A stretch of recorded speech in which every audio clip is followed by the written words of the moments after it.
Welcome in, Monday edition, OutKick the show. It's coming to you a little bit late because as soon as I finished Clay and Buck, I went and watched the end of game one of the doubleheader between the Braves and the Mets. And you can see I am wearing my Braves shirt.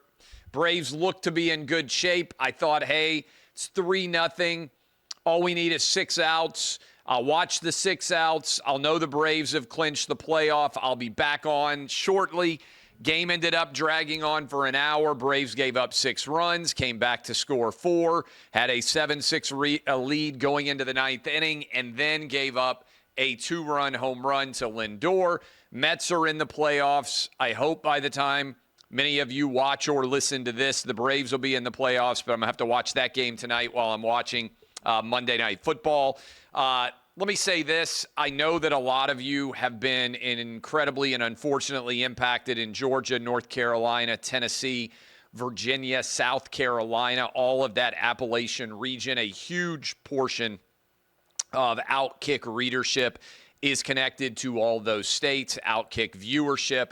I'm going to try to do something to help as much as you can, as much as I can, as much as we can.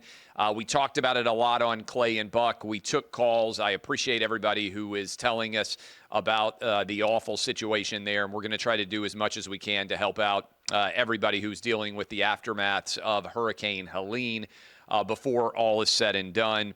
Just FYI. I also want to say Monday, college football show. Generally, it's going to be a college football show right now. But my goodness, I met so many of you Georgia and Alabama fans at what turned into a classic game between Georgia and Alabama Saturday night in Tuscaloosa. We started just kind of a rundown of all the things we did. On Friday night, went out to Innisfree and Galette's. Took a lot of great video that was shared on Big Noon. We did a Fox and Friends hit on Saturday morning, Big Noon on Fox, main Fox, but the Fox Sports Universe and team. And then OutKick had a Donald Trump exclusive interview from his suite that nobody else got and that is up. And I would encourage all of you to go watch. And also, we had our social team on the ground.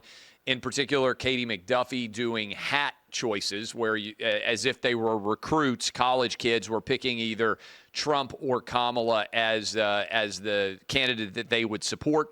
And this is pretty extraordinary, and I want to give a lot of props here.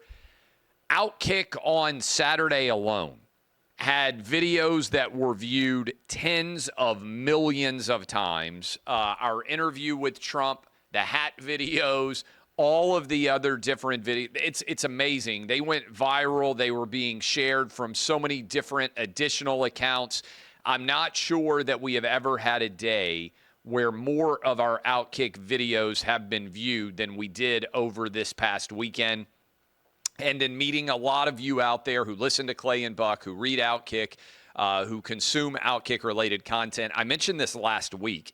I don't consider OutKick to be a right-wing site. I consider OutKick to be a rational, normal, intelligent sports fan site that also talks about all sorts of other stories. But over the last week, OutKick was the second biggest right-wing site according to data from August. Fox News was one. Nobody else was bigger than OutKick. We were the second biggest right-wing sports site. And when I see the amount of viewership and video content that now gets consumed, that was just the web, right? That's just people who visited the OutKick website, that we were the second biggest after foxnews.com. But it doesn't even count the tens of millions of people that are seeing OutKick content on a daily basis on YouTube, where we have nearly 2 million subscribers, on TikTok, where we've got hundreds of thousands of subscribers, on Instagram, where we got hundreds of thousands of subscribers. I mean, and certainly on Twitter, where I've got over 1 million subscribers, and OutKick has got hundreds of thousands of subscribers. I got a TikTok account now. I don't even post on it, but we're about to go over 10,000 TikTok subscribers. And so I thank all of you, but it's interesting to me that we are just being consumed across so many different platforms now. I tend to spend most of my time on Twitter because it's the only site that I directly post to. But the amount of viewership on Instagram, TikTok, and YouTube is truly through the roof. And that's a credit to you guys and also the team that we put together. So it was great to meet you. I always like to find out how you have found our videos and how you end up consuming them. So I appreciate all of you who've made OutKick such a tremendous success. September numbers are going to be fantastic as well. Today is the last day of the month, and you guys have made September another incredible audience month. Okay, couple of different things. I want to start off with the game itself. Georgia got down 28-0. Watching this thing play out, it felt to me like Kirby Smart and the Georgia defense, and I wrote about this in the starting 11, which is up. All of you can go read it. It felt to me like Kirby Smart and the Georgia defense were surprised by the speed of Jalen Milroe. In particular, there was a fourth down play that Alabama went for it. Milroe hit the corner. There were a bunch of different Georgia defenders who had angles on him and just took bad angles because I think his speed surprised them. He looked like he was shot out of a cannon. Once it was 28-0, Kirby Smart just basically, it seemed to me, said, we're not going to allow Jalen Milroe to beat us with his legs. He's going to have to beat us with his arm. And for the most part, he was not able to do that, except for Ryan Williams. You have to say he's 17 years old, made two phenomenal downfield plays that got Alabama over the finish line 41-34. But it felt to me like this was the first of potentially two, maybe even three games, because remember, in the current 12-team playoff, it's not crazy to think teams can play in the regular season. They can play in the conference championship game, and then in theory they could play in the playoff itself, which college football fans are going to have to get used to. We've occasionally seen rematches. We've never seen teams play three times, to my knowledge. And it's going to be more NFL-like. And that was one of the biggest takeaways I had. Carson Beck played phenomenally well in the second half. I think if you're Alabama, you have to be nervous about your defense and how they perform, particularly when they had the big lead. But credit to Bama for coming back, making the play. The Ryan Williams catch down the sideline after Georgia had taken the lead to go up 34-33 was one of the best catches and runs I've ever seen. Double coverage, no business making that catch, no business to make that catch, and then have the wherewithal to get past the two defenders. It was just an incredible pivot point to go inside of that stadium from pure euphoria to, I can't believe we're going to lose this game after a 28-0 lead, to actually we've taken back control of the game. I mean, it was just an incredible environment. I felt fortunate to be there as a fan with my 14-year-old son. And it reminded me, like I said earlier this week, of the 2019 game between LSU and Alabama, Joe Burrow versus Tua, with the difference being that Alabama found a way to get the win in this game. Electric environment. Bryant Denny was fabulous. Just a good time all around. Let me hit you with a couple of additional thoughts here. Carson Beck was awful in the first half. He showed me a lot in the second half. I questioned how explosive Georgia's offense was. I don't know exactly what happened with him being able to dissect the Alabama defense, but he made a lot of big-time throws. Great interception in the end zone by Alabama to close it out.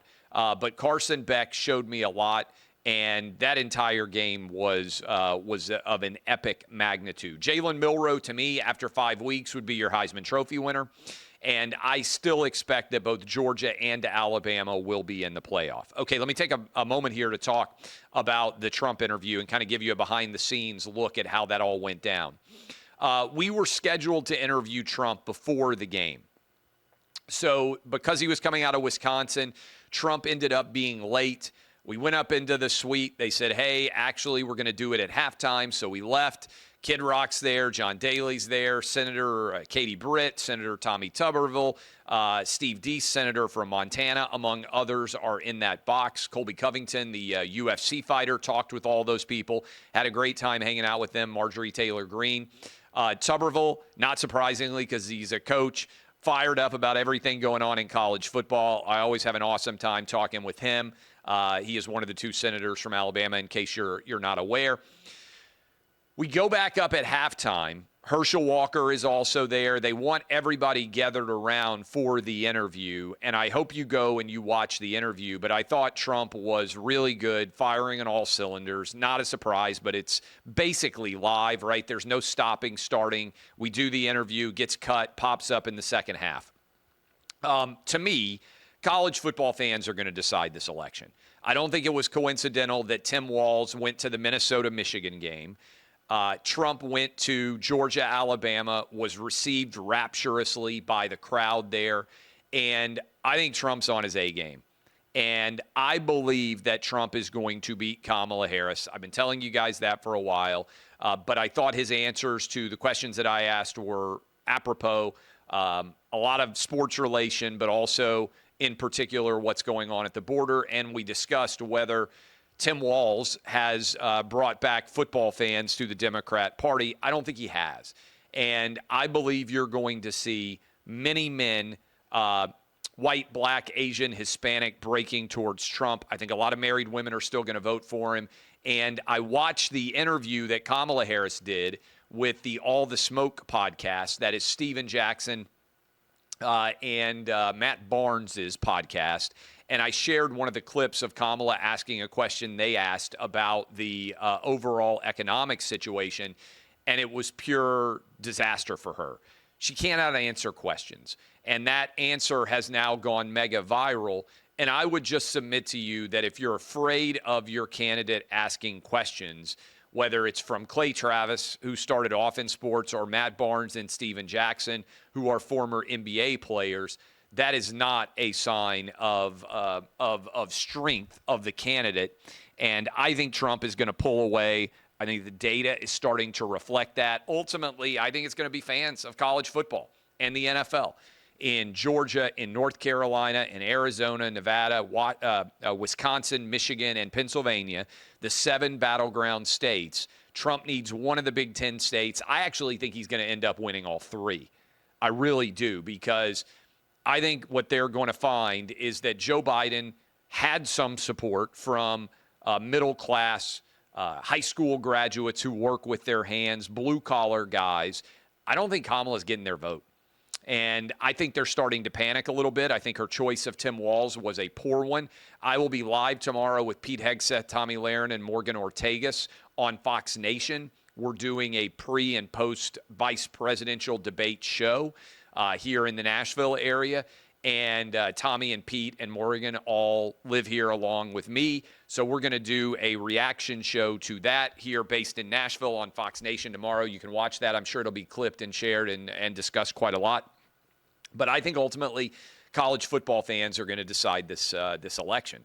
And I will just point out to you, I wrote a little bit about this in the starting 11, but when Trump came to visit for the LSU-Alabama game in 2019, a lot of people made fun of me because I said on my radio show, we're going to get Donald Trump live on the OutKick the Coverage Fox Sports Radio morning show. And a lot of people out there said, you're crazy, Clay. Even my wife and even my kids, they thought I was crazy when I said it on the radio program. I said, I think we're going to get Trump on this program before the election is done. We got Trump for the first time, I believe, in late July of 2020. Since that time, I've now interviewed, I believe the number is Trump 10 times. And we're going to go to Mar-a-Lago, Buck and I are, for another interview coming up. So just since July of 2020, I've interviewed Donald Trump 10 times, either solo with OutKick and OutKick the Coverage and OutKick yesterday or Saturday. And also, I think we've had Trump on 7 times on Clay and Buck. And the reason why I bring that up is I think it's a testament to the growth of OutKick that in 2019, I posted the video of Trump coming out and waving inside of that box. And now in 2024, we're doing the only interview that Trump does for the Georgia-Alabama game with any media members. And that thing's been out and been watched millions and millions of times all over the place. And a couple of things that stood out to me about the interview. The New York Times has an article up. Trump says he's in danger. So why did he seek out the embrace of 100,000 fans? After 2 assassination attempts, former president seems to be relishing the dangers of his job. Some at the Georgia-Alabama football game wondered if his appearance was wise. That is the headline from the New York Times based on the Georgia-Alabama game attendance by Trump. And don't mistake what they're saying there. They're essentially saying that they believe he should be a coward and he shouldn't be publicly appearing anywhere, which would mean that you're allowing the people who try to kill you to win. I think, if anything, it's an incredible testament to Trump's bravery that he is willing to put himself out there time after time after time because he believes that, and you saw the reaction when he got up and immediately said, fight, fight, fight, right after somebody hit his ear. A terrorist tried to kill him, an assassin tried to kill him, and he got up and his first reaction was to pump his fist. I think that is who he is. But I would encourage you guys to go check out that interview. Other big stories from the weekend. I don't know how they overturned the catch, and we put up a video about this of me reacting already. I don't know how they overturned the ruling on the field that Virginia Tech had made a touchdown catch against Miami down in Florida. Friday night, I don't know how many of you were watching this game, but it seemed quite clear to me that the catch probably wasn't made. If you ask me straight up, hey, Clay, was that a touchdown catch? I would say no.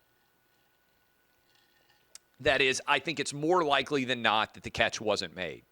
But based on the standards, when they said that it was a catch on the field, I don't understand how they could remotely change the ruling to argue that, in fact, it was an incomplete pass. Again, I'm not saying it was a catch, but the standard of instant replay isn't, do we think the ruling was wrong? It is it 100% wrong?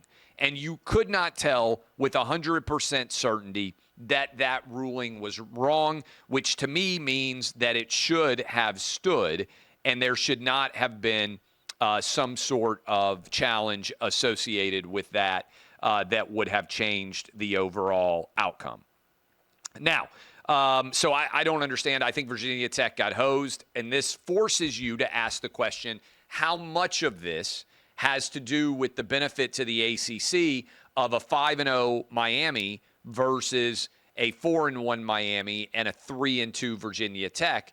5-0 Miami, 2-3 Virginia Tech is the best outcome because the ACC wants to try to get multiple teams into the playoff. What is the standard? If the standard is it had to be 100% wrong, it wasn't accurately applied, I think Virginia Tech got screwed.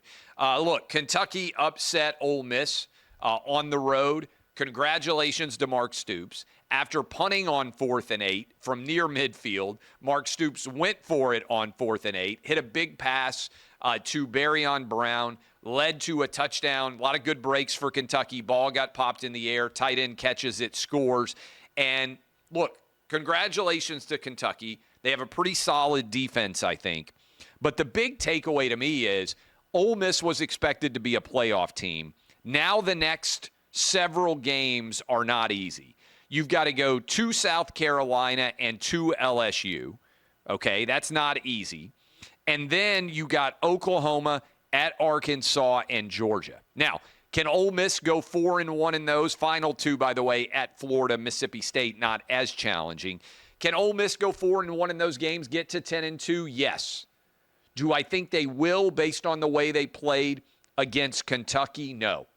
And so if I'm a Rebels fan and I've been waiting around for a trip to Atlanta, dreaming of a playoff bid, that was a really tough home loss to take because Kentucky doesn't have a lot of offensive weaponry. You didn't need to score very many points. You were averaging over 50, and instead this is a tough situation in general. Big 12. There are only 3 2-0 teams in the Big 12. BYU, Colorado, and Texas Tech. Utah and Kansas State have both already lost. Oklahoma State is 0-2. Congrats to Arizona. Big road win. It's hard to win in Rice-Eccles. That was a big upset when double-digit underdog on the road Arizona played nearly flawless. Can't figure out what Cam Rising's situation is going to be. But congratulations to Arizona on getting the win. But the Big 12 is looking like a 2-loss champ might emerge, might end up being a 3-loss champ. They've got to change the criteria, I think, of a 12-team playoff with 4 of the automatic bids going to, in theory, what we expect to be SEC, Big 10, Big 12, and ACC champs. They should just take the top 4 teams, regardless of whether they win a championship, and give them buys. It shouldn't be conference champions automatically. Congrats to Clemson coming back. And after getting a total beatdown from Georgia, I've got Clemson back in my top 10. We'll talk about that in a moment. Auburn, toughest gambling loss for me for the weekend. Auburn was up 21-10 as a 2.5-point underdog, meaning I had nearly 2 touchdowns protection. Auburn's up 21-10. There's under 11 minutes to play, and they have a first down at the Oklahoma 33. They end up settling for a 51-yard field goal, miss it, give up a 60-yard pass play, then they throw an interception that gets returned 63 yards for a touchdown. We lose the under, and somehow Oklahoma ends up covering and winning outright. The Auburn Tigers are tough to watch right now. They can't avoid turning the football over. Congrats to Oklahoma on getting the win. I don't think the Sooners are very good. Auburn has now lost 3 home games, and the schedule's about to get a lot more difficult. UNLV, after all the drama surrounding their quarterback, crushed Fresno State 59-14. Congrats to Barry Odom and that entire team that stuck well together. I've got them right now in my playoff. My national top 10, I bumped Alabama up to number 1 overall. I think the Crimson Tide has the best resume. Texas, I have 2nd overall. Then I have Tennessee in 3rd place. Georgia in 4th place. I judge only by what we've seen on the field.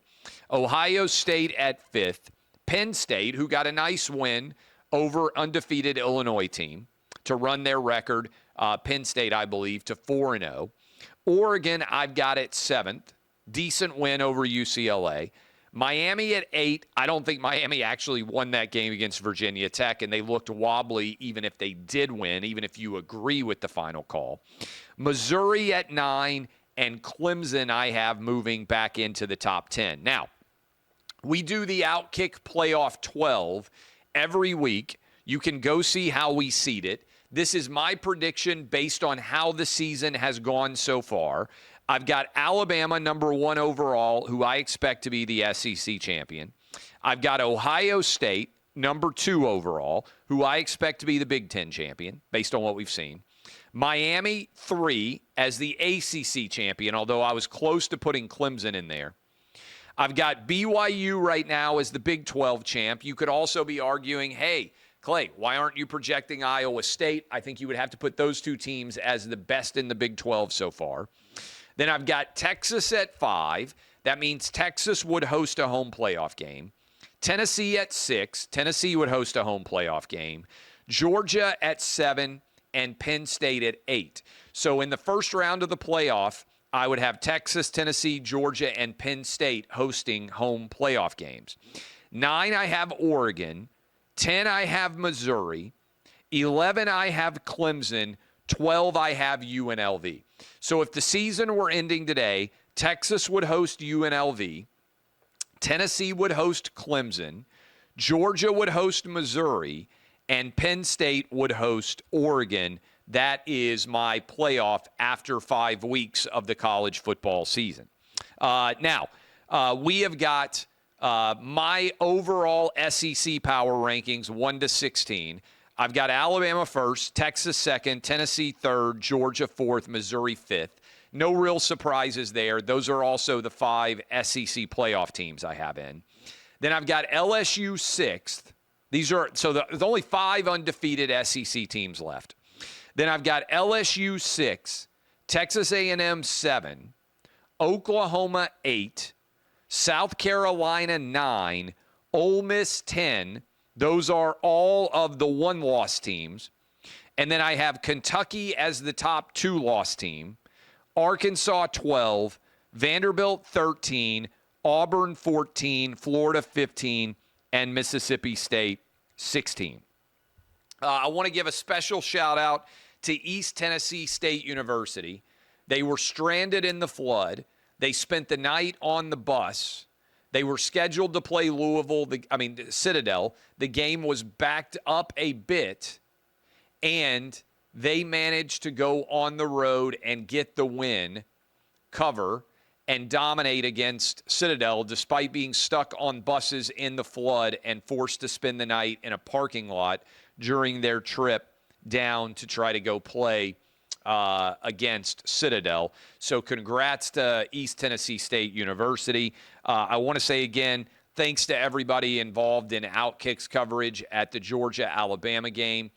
The ability to get that Trump interview set up, the lighting, the audio, there was a lot involved in that. My guys had to get their stuff all into the Trump suite on Friday. They had to set it up. They had to take it down multiple times.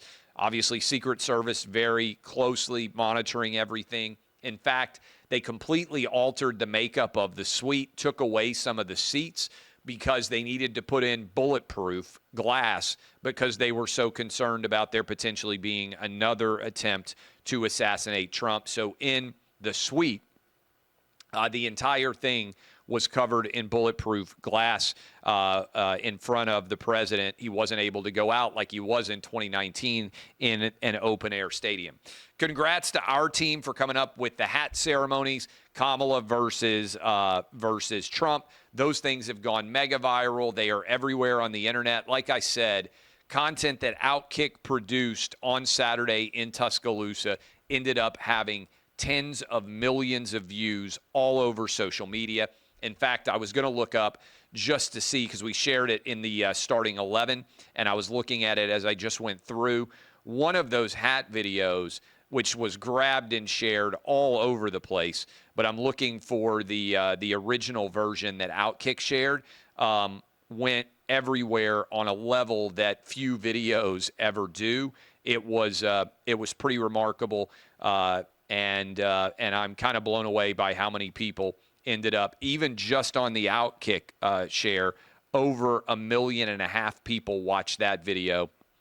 And again, it was grabbed all over social media, tens of millions of views of OutKick videos. Pretty extraordinary. I love all of you. I won't be on the road this weekend, and then it looks like I'll be on the road at Florida, Tennessee on October 12th. And if both Tennessee and Alabama are undefeated, as seems likely, I think I'll be with Big Noon for 6-0 Tennessee against 6-0 Alabama. Again, some wins have to be posted between now and then, but if so, it would be as big of a game as has happened out there. Congratulations again to ECSU head coach Trey Lamb for getting that win, and we're going to do things to try to help out North Carolina, Tennessee, Georgia, South Carolina, and Virginia, different parts of those states struggling with the impacts of Hurricane Helene. We'll hopefully be able to do some things for people there. Hope the Braves get the win later tonight. By the way, congratulations, Notre Dame. Nice win over Louisville. Didn't get that much attention because it got snowed under by the classic game between Georgia and Alabama. All that and more. Break down the NFL action tomorrow. I'll be watching the Titans play tonight, sadly, and more. DBAP, unless you need to SBAP. I am Clay Travis. We'll enjoy and watch and break down all of the VP debate tomorrow as well. This has been OutKick, the show.